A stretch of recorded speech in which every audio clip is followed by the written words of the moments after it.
Maybe the reason that you're feeling lost, overwhelmed, and stuck in life is because you're not actually asking yourself any questions during your day-to-day, and you're pretty much just perpetuating the same treatment that your caregivers gave you as a child during your childhood. And you're either completely oblivious about that trauma and or just barely scratching the surface of it, or you're so far down the rabbit hole and identified with your trauma that you don't even know how to start getting out of it. And in either case, it feels really overwhelming and hopeless. And to add insult to injury, sometimes what happens is when someone experiences a big trauma in their life, whether consciously or subconsciously, they end up perpetuating that same trauma that happened to them onto others and themselves. And if you're still watching this video, there's a good chance that you're resonating with what I'm saying. Which means whether you're consciously or unconsciously aware of it, your doubts, your thoughts, your beliefs, your narratives, the way that you let yourself express emotions, the way that you think about yourself, the way that you talk about yourself, the way that you view the world and other people, are usually almost a direct reflection of what your caregivers gave you. This goes far beyond your parents and your family. We're talking about other people's parents, your teachers, your boss at work, media, the internet. People are constantly telling you who you should be and how you should treat yourself. And so if you keep calling yourself fat and ugly and that nobody wants you, you're usually just repeating something that you heard in childhood, and or something that you keep hearing from the capitalistic media. Because what would they have to sell you if you didn't hate yourself?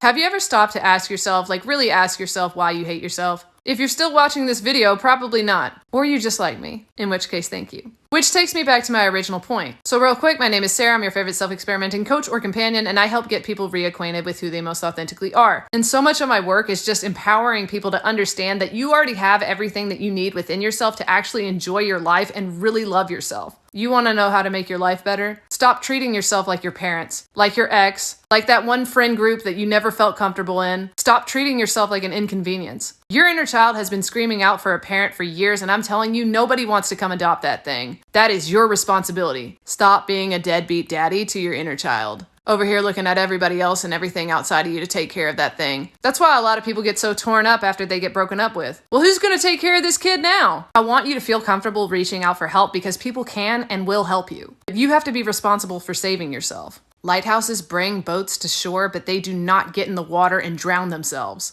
People will help you, but the ones that mean well are not going to break their back trying to do it. So how do you even start to be a parent to this kid that you really haven't even known for most of its life? Because it doesn't trust you and you don't even know if you like this thing. Be patient, be loving, be kind, be compassionate. You literally need to treat your child like one of those dogs from the shelter that had a really abusive home, and understand that it might bite you a couple times, or it might hide in the corner. But you have to be okay knowing that this isn't going to happen overnight. You have to regain your inner child's trust. And that starts by being consistently nice to yourself and showing up for yourself. Spend time with your inner child, like 30 minutes a day. You deserve it, I promise you. Anyway, you're amazing. I hope you have the best day.